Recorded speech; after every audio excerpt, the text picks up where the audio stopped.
Hi వర్స్ welcome to our channel. ప్రస్తుతం మనతో పాటు దామో బాలాజీ గారు సీనియర్ జర్నలిస్ట్ ఉన్నారు. వారితో ఒకసారి మాట్లాడదాం. సార్ నమస్కారం. నమస్తే. సార్ అదాని పైన నిన్న అమెరికాలో కేసు నమోదు అయిపోయింది. ఆయన పైన ఇప్పుడు అరెస్ట్ వారెంట్ కూడా జారీ చేసేసింది. రేపో మాపు అరెస్ట్ చేసే అవకాశాలు ఉన్నట్టుగా తెలుస్తుంది సార్. అలాగే అదాని తోటి జగన్మోహన్ రెడ్డి గారికి కూడా మంచి సంబంధాలు ఉన్నాయి. ఆయన్ని కూడా అరెస్ట్ చేయాలి, ఆయన పైన కూడా కేసు నమోదు చేసే అవకాశాలు ఉన్నట్టు కూడా చెప్తున్నారు. అసలు మొత్తంగా ఈ కేసు అంటే ఎటువైపు వెళ్తుంది, అసలు ఈ కేసు ఏంటి, అదాని అరెస్ట్ చేసే అవకాశం మనకు కనిపిస్తుంది. అటు కాంగ్రెస్ వాళ్ళు కూడా ప్రెస్ మీట్లు పెట్టి తొందరగా అరెస్ట్ చేయాలని వాళ్ళు కూడా ప్రెషర్ క్రియేట్ చేస్తున్నారు. సో దీని గురించి ఏం చెప్తారు సార్? ఇప్పుడు అదానీ మీద అమెరికన్ ప్రభుత్వం కేసు పెట్టడం, అరెస్ట్ వారెంట్ ఇష్యూ చేయడం, ఇది ప్రపంచవ్యాప్తంగానే ప్రకంపనల్ని సృష్టిస్తుంది. నాట్ ఓన్లీ ఇన్ ఇండియా, అమెరికాతో సహా ప్రపంచవ్యాప్తంగా. ఎందుకంటే అదానీ ఇవాళ ఓన్లీ ఇండియన్ కార్పొరేట్ జైంట్ మాత్రమే కాదు, ఆయన ఇండియాలో second richest person after Ambani తర్వాత. అయినప్పటికీ కూడా ఆయన ప్రపంచవ్యాప్తంగా వ్యాపారాలు ఉన్నాయి. ఇటు బంగ్లాదేశ్లో ఆయన ఎలక్ట్రిసిటీ సప్లై ఉంది, శ్రీలంకలో పోర్ట్లు ఉన్నాయి, కెన్యాలో ఎయిర్పోర్ట్లు, తర్వాత పవర్ ఇది ఉంది, జాంబియాలో పోర్ట్ ఉంది, ఇలాగా ఇజ్రాయిల్లో హైపా పోర్ట్ ఉంది. ఇలాగా ఆయన ప్రపంచవ్యాప్తంగా కూడా తన ఇన్ఫ్రాస్ట్రక్చర్ బిజినెస్ని విస్తరిస్తున్నాడు. సో ఈ కాంటెక్స్ట్లో ఆయన మీద ఇప్పుడు అమెరికన్ ప్రభుత్వం కేసు పెట్టి అరెస్ట్ వారెంట్ కూడా ఇష్యూ చేయడం అనేది ప్రపంచవ్యాప్తంగా ప్రకంపనలు సృష్టిస్తుంది. ఆల్రెడీ కెన్యా అదానీ గ్రూప్తో చేసుకున్న 2 ఒప్పందాలని 30 ఏళ్ళకి వాళ్ళు ఒప్పందాలు చేసుకున్నారు. ఒకటి ఎయిర్పోర్టు, రెండోది ఎలక్ట్రిసిటీ సప్లై. ఈ రెండింటిని, పవర్ సప్లై, ఈ రెండింటిని కూడా క్యాన్సిల్ చేసుకుంది కెన్యా. ఆల్రెడీ బంగ్లాదేశ్తో ఆయనకి ఇబ్బందులు ఉన్నాయి. ఇటు శ్రీలంకలో కూడా కమ్యూనిస్టు ప్రభుత్వం రావడం, శ్రీలంక చైనాతో దగ్గర అవ్వడం, వీటి వల్ల కూడా అదానికి ఇబ్బందులు వచ్చాయి. ఇటువంటి కాంటెక్స్ట్ ఒకటి. రెండవ కాంటెక్స్ట్ ఏంటంటే, ఇక 10 రోజుల్లో పార్లమెంట్ శీతాకాల సమావేశాలు మొదలవబోతున్నాయి. సో కీలకమైన బిల్లులు, one nation one election bill కావచ్చు, తర్వాత వక్ఫ్ బోర్డు బిల్లు కావచ్చు, ఇవన్నీ కూడా ప్రవేశపెట్టి పాస్ చేయించుకోవాలనే కృతనిశ్చయంతో బీజేపీ ఉంది. ఇలాంటి కాంటెక్స్ట్లో ఇది ఒక్కసారిగా ఒక అణుబాంబులాగా ఈ విషయం పేలింది. దీంతో రాహుల్ గాంధీ రంగంలో దిగాడు. ట్విట్టర్లో నిన్న రాత్రంతా కూడా అసలు మొత్తం కాంగ్రెస్ వాళ్ళు నిద్రపోలేదా అనిపిస్తుంది. అలాగా రాత్రంతా కూడా వాళ్ళు పెడుతూనే ఉన్నారు. రాహుల్ గాంధీ అరెస్ట్ చేయమని చేస్తున్నాడు, ఇది మోడీకి వీళ్ళిద్దరికి సంబంధం అయింది కాబట్టి మోడీనే రిజైన్ చేయాలంటున్నారు. జాయింట్ పార్లమెంటరీ కమిటీ దీన్ని విచారించాలని డిమాండ్ చేశారు. సో ఒక పెద్ద ప్రకంపనల్ని ఇది సృష్టించే పరిస్థితి అయితే వచ్చింది. ఇక్కడ లోకల్గా తీసుకుంటే ఆంధ్రజ్యోతి, ఈనాడు వీళ్ళందరూ ఫ్రంట్ పేజీల్లో జగన్ని ప్రముఖంగా చేస్తూ, ఎందుకంటే ఈ అదానీ ఎక్కువ డబ్బులు బ్రైబ్ చేసిన జగన్కి అప్పుడే మేము చెప్పాము అని వాళ్ళు కూడా బీజేపీని, అదానీని ఎక్కువగా ఫోకస్ చేయకుండా జగన్ని ఫోకస్ చేయడానికి వాళ్ళు ట్రై చేస్తున్నారు లోకల్ పాలిటిక్స్. ఇక్కడ బీఆర్ఎస్ ఏమో అటువంటి అదాని కాంగ్రెస్ పార్టీ అరెస్ట్ చేయమంటుంది ఒక పక్క రాహుల్ గాంధీ, అటువంటి అదానికి ఇక్కడ రామన్నపేటలో సిమెంట్ ఫ్యాక్టరీలు అంత ఇస్తున్నాడు రేవంత్ రెడ్డి అని వీళ్ళు ప్రశ్నిస్తున్నారు. సో ఇది లోకల్ దగ్గర నుంచి ఇంటర్నేషనల్ వరకు ఈ అదానిది వ్యాపించింది. సో ఈ కాంటెక్స్లో అసలు ఏం జరిగింది, అదాని ఏం తప్పు చేశాడు, అమెరికన్ గవర్నమెంట్కి ఇక్కడ అదాని ఎవరికో బ్రైబ్స్ ఇస్తే అమెరికాకి ఏం సంబంధం, మనకు కదా మన గవర్నమెంట్కి సంబంధం, అమెరికా ఎట్లా అరెస్ట్ వారెంట్ ఇష్యూ చేస్తుంది, దీనికి ఏమన్నా గ్లోబల్ ఇంప్లికేషన్స్ అంటే జియో పొలిటికల్ గ్లోబల్ ఇంప్లికేషన్స్ ఉన్నాయా, అమెరికాలో ఉండే కొంతమంది వ్యాపారస్తులు కావచ్చు, ఫైనాన్షియల్ కార్పొరేషన్స్ కావచ్చు, వాళ్ళ హస్తం ఏమైనా ఉందా, ఎలాన్ మస్క్ లాంటి హస్తం ఏమైనా ఉందా, లేదు బైడెన్ దిగిపోతూ కావాలని ఈ బాంబు లేపాడా, ఎందుకంటే ట్రంప్ ఇండియాకి దగ్గరగా ఉన్నాడు, బైడెన్ కంటే కూడా ట్రంప్ మనకి అనుకూలంగా ఉండే అవకాశం ఉంది, మోడీకి మిత్రుడు, రెండోది ప్రో ఇండియాగా అతను ఉండే అవకాశం ఉంది. కాబట్టి దీన్ని డిస్టర్బ్ చేయడానికి ఇటు డెమోక్రటిక్ పార్టీలో ఉండే బైడెన్ కావచ్చు, డీప్ స్టేట్ అంటారు. డీప్ స్టేట్ అంటే గవర్నమెంట్కి సంబంధం లేకుండా కొంతమంది ఫైనాన్స్ కార్పొరేషన్లు కావచ్చు, ప్రైవేట్ మిలిటరీ అధికారులు కావచ్చు, వ్యాపారస్తులు కావచ్చు, వీళ్ళు కొమ్మక్కయి కొంతమంది ఇంటెలిజెన్సు, మాజీ మిలిటరీ అధికారులు వీళ్ళతో కలిసి ఒక డీప్ స్టేట్ అంటారు. అది ప్రపంచవ్యాప్తంగా అనేక వ్యాపారాలు ఉంటాయి వాళ్ళకి. సో వాళ్ళు కూడా వివిధ దేశాల్లో అస్థిరత్వాన్ని కలిగిస్తారు. మన బంగ్లాదేశ్లో జరిగిన అల్లర్లకు కూడా ఈ అమెరికన్ డీప్ స్టేటే కారణం అనేది కూడా ఒక థియరీ ఉంది.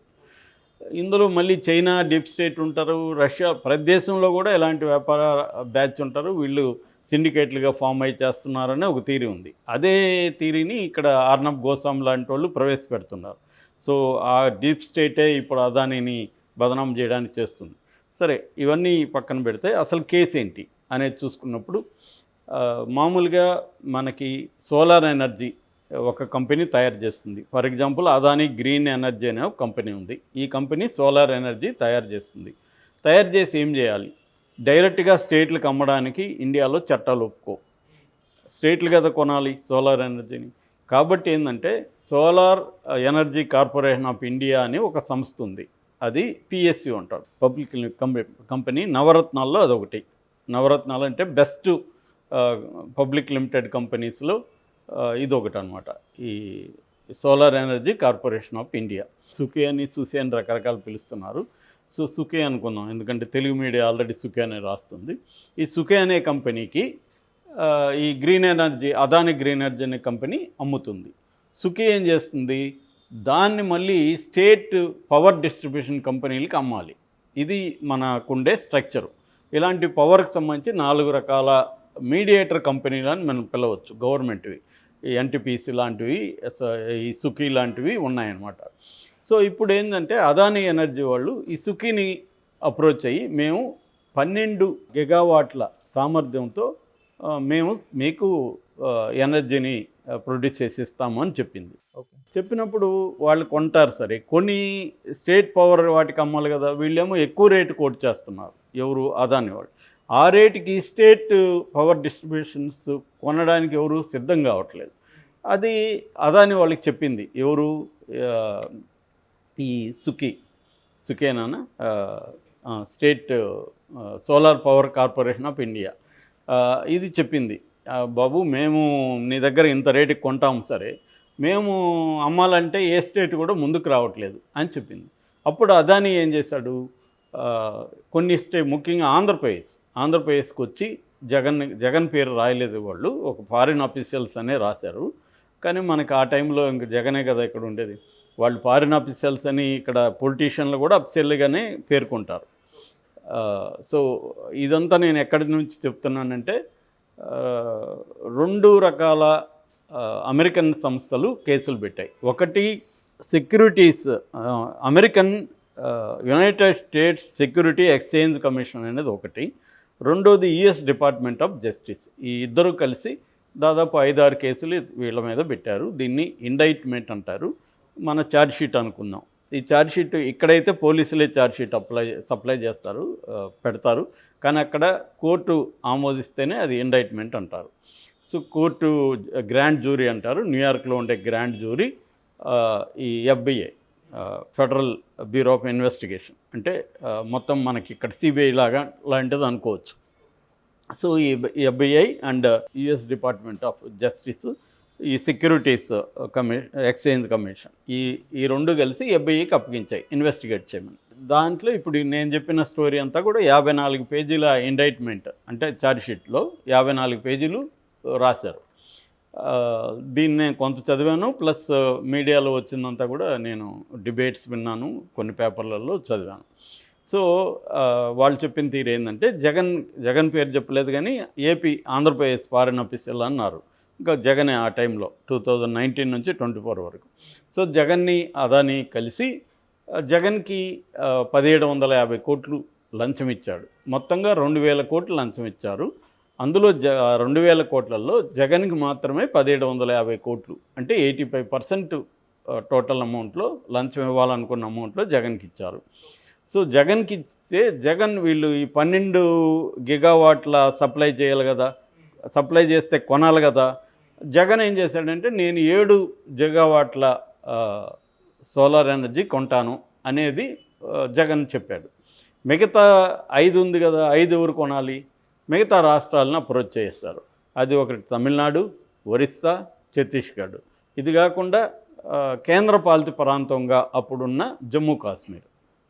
సో ఈ ఓవరాల్గా ఇటు ఆంధ్రప్రదేశ్, తమిళనాడు, ఒరిస్సా, ఛత్తీస్గఢ్, జమ్మూ కాశ్మీర్ 4 రాష్ట్రాలు, 5 ఒక కేంద్రపాలిత ప్రాంతం. మిగతా 5 గిగావాట్లను కొనడానికి మిగతా డబ్బులు వాళ్ళకి లంచం ఇచ్చారు, ఆ గవర్నమెంట్లకి లంచం ఇచ్చారు. అప్పుడు ఏం చేశారు వీళ్ళు, ఆంధ్రప్రదేశ్ గవర్నమెంట్ కానీ మిగతా స్టేట్ల గవర్నమెంట్లు ఈ సోలార్ ఎనర్జీ పవర్ కార్పొరేషన్తో ఒప్పందాలు చేసుకున్నారు. సో వీళ్ళు కొంటారు కాబట్టి సోలార్ ఎనర్జీ కార్పొరేషన్ ఈ అదానీ గ్రూప్ దగ్గర ఈ 12 గిగావాట్లకి ఒప్పందం చేసుకుంది. ఇది వీళ్ళు 12 గిగావాట్ల అంటే అది కొన్ని లక్షల కోట్ల విలువైన ఎనర్జీని ఉత్పత్తి చేస్తుంది అదానీ కంపెనీ. ఇది ఎవరికి అమ్మాలి? సెంట్రల్ గవర్నమెంట్లో ఉండే ఒక ఏజెన్సీకి అమ్మాలి. ఆ ఏజెన్సీ ఏం చేస్తుంది? స్టేట్ గవర్నమెంట్లకు అమ్ముతుంది. ఇది మన దేశంలో ఉండే చట్టం. డైరెక్ట్గా స్టేట్ గవర్నమెంట్లకు అమ్మడానికి లేదు. అప్పుడు ఈ సుఖే అనే ఇదేం చేసిందంటే, మేము నీ దగ్గర కొన్నా మేము మళ్ళీ స్టేట్లకు అమ్మాలి, స్టేట్లు ఎవరు ఇంట్రెస్ట్గా లేదు, రేట్ ఎక్కువ అంటున్నారు అని చెప్పింది ఎవరికి? అదానికి. అప్పుడు అదానీ రంగంలోకి దిగి స్టేట్ గవర్నమెంట్లతో డైరెక్ట్లో మాట్లాడుకొని ఆ సీఎంలకి లంచాలు ఇచ్చి ఒప్పించాడు వాళ్ళ దగ్గర కొంటారు కాబట్టి వాళ్ళు అదానీ దగ్గర కొనడానికి ఒప్పుకున్నారు. సో అదానీ లాభపడుతున్నాడు. ఇక్కడ స్టేట్ గవర్నమెంట్లకు సంబంధించిన సీఎంలో వాళ్ళకి లంచాలు వచ్చాయి. ఇది బేసిక్గా ఆరోపణ. ఈ అమెరికాకి ఏం సంబంధం అనేది ఇప్పుడు అందరికి డౌట్. సరే ఇక్కడ లంచాలు ఇచ్చాయి, ఇది అందరికి మామూలే. ఏ కంపెనీ వచ్చి స్టేట్లో పెడితే లంచాలు ఇవ్వకుండా ఉండవు అనేది మనకు తెలుసు. లేకపోతే ఎలక్షన్లలో వీళ్ళకి డబ్బులు ఎక్కడి నుంచి వస్తాయి కాబట్టి లంచాలు ఇస్తారు పెద్ద పెద్ద కంపెనీలు. అదాని లాంటి వాళ్ళు లంచాలు ఇవ్వకుండా వ్యాపారాలు చేయలేరు. ఇవి మనకు మామూలే, అలవాటు మనకి లంచాలు అనేది. కానీ అమెరికాకి ఏం సంబంధం అనేది ఇప్పుడు అందరికీ డౌటు. ఇక్కడ ఒక ఇది ఉంది, అజూర్ పవర్ గ్లోబల్ లిమిటెడ్ అనే ఒక కంపెనీ ఉంది అమెరికాలో. ఈ Azure power global company Adani company కలిసి ఈ వ్యాపారం చేస్తున్నాయి. ఈ 12 గిగావాట్లలో అదానీ ఎనర్జీ 8 తీసుకునింది, అజూర్ పవర్ 4 తీసుకునింది. సో ఈ జాయింట్గా చేస్తున్నాయి. Azure power global limited company అమెరికాలో ఉండే సెక్యూరిటీస్ దీంట్లో నమోదైంది. అంటే అది అమెరికన్ కంపెనీ. అమెరికన్ కంపెనీతో వీళ్ళు కలిశారు కాబట్టి ఇంకోటి ఏం చేశారు, అదానీ వాళ్ళు అమెరికాలో ఉండే వాళ్ళ దగ్గర నుంచి పెట్టుబడులు కలెక్ట్ చేశారు. అక్కడ కొన్ని వేల కోట్ల పెట్టుబడులు ఇంటర్నేషనల్ కంపెనీలతో అమెరికాలో ఉండే వాళ్ళ దగ్గర నుంచి కలెక్ట్ చేశారు. అంటే అమెరికన్ ప్రజల దగ్గర నుంచి డబ్బులు కలెక్ట్ చేసి అమెరికన్ కంపెనీ ఒక ఫ్రాడ్కి పాల్పడింది అనేది ఇప్పుడు ఆరోపణ. మామూలుగా వాళ్ళ దేశంలో ఒక చట్టం ఉంది, అదేంటంటే foreign corruption practices prevention act అని. ఈ చట్టం ప్రకారం అమెరికాలో నమోదైన కంపెనీ ప్రపంచంలో ఏ దేశంలో అయినా కరప్ట్కు పాల్గొంటే అది నేరం చేసినట్టే లెక్క. అమెరికాలోనే నేరం చేయాల్సిన అవసరం లేదు. అమెరికాలో ఉండే కంపెనీ ప్రపంచంలో ఏ దేశంలో అయినా లంచం ఇవ్వడం కానీ తీసుకోవడం కానీ చేస్తే అది నేరం చేసినట్టే. అలాగా ఇప్పుడు అజూర్ అనే కంపెనీ అదానీ కంపెనీతో కుమ్మక్కయ్యి ఇక్కడే బ్రైబ్ ఇచ్చింది కాబట్టి అజూర్ కంపెనీ నేరం చేసినట్టు. అజూర్ కంపెనీతో వీళ్ళు అక్కడ నుంచి అదానీ కంపెనీ కూడా ఫండ్స్ కలెక్ట్ చేసింది కాబట్టి వీళ్ళు కూడా నేరం చేసినట్టు అమెరికన్ చట్టం ప్రకారం. సో అందువల్ల అమెరికా కేసు పెట్టే హక్కు అమెరికాకు ఉంది ఈ చట్టం ప్రకారం. సో ఇది బేసిక్గా కేసు. దీంట్లో మొత్తంగా 8 మంది మీద పెట్టారు.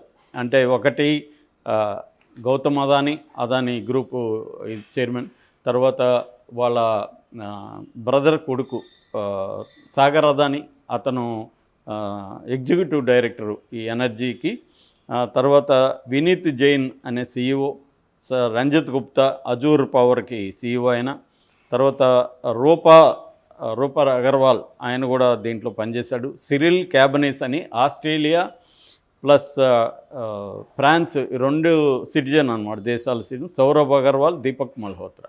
ఇక్కడ కెనడా పెన్షన్స్ ఫండ్ అని ఇంకొక కంపెనీ కూడా ఎంటర్ అయింది. కెనడా పెన్షన్స్ ఫండ్లో ఈ లాస్ట్లో చెప్పిన 3 సిరిల్ క్యాబనీస్, సౌరభ్ అగర్వాల్, దీపక్ మల్హోత్రా వీళ్ళు 3 ఉన్నారు. వీళ్ళు ఈ అజూర్లో కూడా ఉన్నారు. అందువల్ల ఆ కంపెనీ కూడా దీంట్లో ఇన్వాల్వ్ అయింది. సో మొత్తం 3 కంపెనీల మీద అమెరికా కేసు పెట్టినట్లు లెక్క. కంపెనీల మీద పెట్టలేదు, అజూర్ కంపెనీ ఒక్కదాని మీద పెట్టింది. అదానీ కంపెనీ మీద పెట్టలా, అదానీ వ్యక్తి మీద మాత్రం పెట్టింది. ఎందుకంటే ఇండియన్ కంపెనీస్ మీద అమెరికా చర్య తీసుకునే హక్కు అమెరికాకి లేదు. కానీ ఇండియాలో సిటిజన్ కూడా అమెరికాలో ఉండే కంపెనీ ద్వారా అక్కడ డబ్బులు కలెక్ట్ చేసి అవినీతికి పాల్పడితే అమెరికా చర్య తీసుకోవచ్చు. కాకపోతే ఇండియన్ గవర్నమెంట్ ఒప్పుకోవాలి. ఇప్పుడు అదానీ మీద చర్య తీసుకోవాలంటే ఇండియన్ గవర్నమెంట్ ఒప్పుకోవాలి. సో ఇప్పుడు అక్కడున్న ఈ సెక్యూరిటీస్ సంస్థ కానీ ఈ జ్యుడిషియల్ సంస్థ కానీ అంటే జస్టిస్ డిపార్ట్మెంట్ అంటారు, ఈ 2 సంస్థలు ఇది 3-4 ఏళ్ళుగా పనిచేస్తున్నాయి. ముఖ్యంగా 2 ఏళ్ళ నుంచి ఎవిడెన్స్ కలెక్ట్ చేస్తున్నాయి. ఈ సాగర్ అదాని దగ్గర నుంచి ఆయన ఆల్రెడీ అదుపులోకి తీసుకొని ఆయన సెల్ ఫోన్లు, ల్యాప్టాప్ అన్నీ వాళ్ళు తీసుకున్నారు. వాటిలో నుంచి డేటా కలెక్ట్ చేశారు. అందులోనే ఈ పవర్ పాయింట్ ప్రజెంటేషను, తర్వాత ఎవరెవరి దగ్గర ఎంత డబ్బులు ఇచ్చాము ఇవన్నీ ఉన్నాయి. అదాని జగన్ ఎప్పుడు కలిశాడు అవన్నీ ఉన్నాయి. ఇప్పటివరకు జగన్ పేరు కానీ ఏమీ లేదు. సో ఇప్పుడు ఏంటంటే ఇటు బీజేపీ ఏమంటుందంటే ఇదంతా కుట్ర, అమెరికా కుట్ర, కాంగ్రెస్ కూడా కుమ్మక్కైంది. డీప్ స్టేట్ అనేవాళ్ళు వచ్చి మన దేశంలో ఉండే వ్యాపారాలని దెబ్బతీయడానికి వాళ్ళు ట్రై చేస్తున్నారు. ఇది మన దేశానికి సంబంధించిన సమగ్రత, సార్వభౌమాధికారం మీద దాడి అనేది వీళ్ళు చేస్తున్నారు. కాంగ్రెస్ ఏం చేస్తుంది, మేము ఎప్పటి నుంచో చెప్తున్నాం, ఆల్రెడీ హిండన్బర్గ్ అనేది అమెరికన్ సంస్థ కూడా చెప్పింది గతంలో. కాబట్టి అదానీని అరెస్ట్ చేసేయండి అని వీళ్ళు చెప్తున్నారు. అదానీని అరెస్ట్ చేయడానికి మన దేశంలో ఇన్వెస్టిగేట్ చేయలేదు, అతని మీద కేసు పెట్టలేదు. ఏదో అమెరికా చేస్తే మనం ఎందుకు అరెస్ట్ చేయాలనేది బీజేపీ వాళ్ళు ప్రశ్నిస్తున్నారు. సో బేసిక్గా అయితే కేసు ఇది. దీంట్లో అనేక అంశాలు ఇమిడి ఉన్నాయి. ఏదేమైనప్పటికీ ఖచ్చితంగా ఈ సామాన్య ప్రజలకి ఏం సంబంధం అంటే ఇలాగా బ్రైబులు ఇచ్చి వీళ్ళు ఎక్కువ రేట్లు పెట్టుకొని అతనేమో లక్షల కోట్లు సంపాదిస్తాడు, అతని వెల్త్ విపరీతంగా పెరుగుతుంది. దానివల్ల జగన్ గవర్నమెంట్ కావచ్చు, ఇంకొక 4 తమిళనాడు కావచ్చు, ఈ రాష్ట్రాలు అత్యధిక రేటుకి పవర్ కొనడం వల్ల ఆ పవర్ మన మీద పడి మనం ఇక్కడ పవర్ వాడుతున్నాం, మనం ఎక్కువగా డబ్బులు కట్టాల్సి వస్తుంది. ఫైనల్గా అసంఖ్యాకమైన ప్రజలు విద్యుత్తు ఛార్జీల భారంతో కుంగిపోయే పరిస్థితి ఏర్పడుతుంది. ఒక పక్క ఏమో ఉచితాలని చెప్పిస్తూ ఇంకొక పక్క ఇలా డబ్బులు కలెక్ట్ చేస్తున్నారు.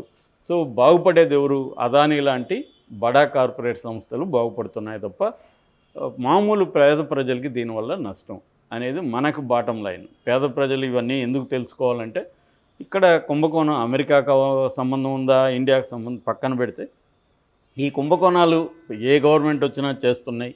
ఇప్పుడు ఏమన్నా వీళ్ళు తెలుగుదేశం వాళ్ళు జగన్ మీద ఎంత పడుతున్నారు, మరి దాన్ని ఏమన్నా క్యాన్సిల్ చేస్తారా?